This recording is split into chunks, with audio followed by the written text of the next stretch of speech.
1971 की क्रिसमस की शाम अमेज़न के जंगलों के ऊपर एक प्लेन गायब हो गया। सब मान चुके थे, कोई नहीं बचा।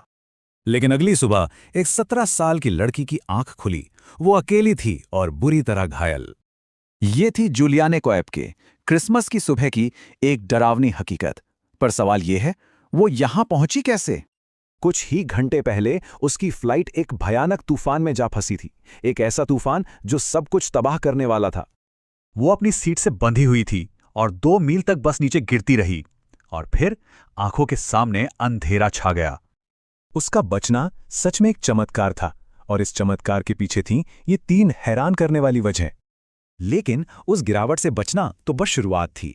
असली लड़ाई तो अब शुरू होने वाली थी। तभी उसे अपने पिता की एक सलाह याद आई। एक ऐसी सलाह जो अब उसकी जान बचाने वाली थी। उसके पास खाने के लिए क्या था? मलबे में मिली सिर्फ मुट्ठी भर कैंडीज, यही उसका सहारा थीं।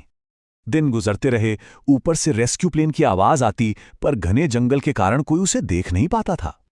इस खोज ने एक भयानक सच उसके सामने ला दिया था कि इस लड़ाई में वो बिल्कुल अकेली है। दर्द, भूख और डर से भरे 11 दिन, पर उसके अंदर जीने की जिद ने अभी हार नहीं मानी थी।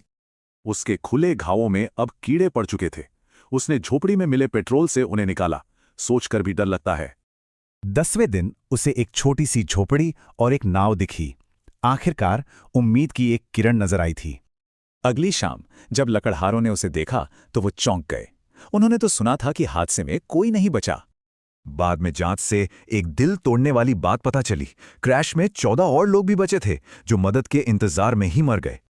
जिस जंगल ने लगभग उसकी जान ले ली थी, जूलियाने ने अपनी पूरी जिंदगी उसी को बचाने में लगा दी।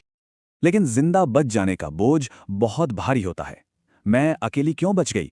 ये सवाल उन्हें सालों तक परेशान करता रहा। उनकी कहानी सिर्फ जिंदा बचने की नहीं है, ये दर्द को हिम्मत और मकसद में बदलने की कहानी है।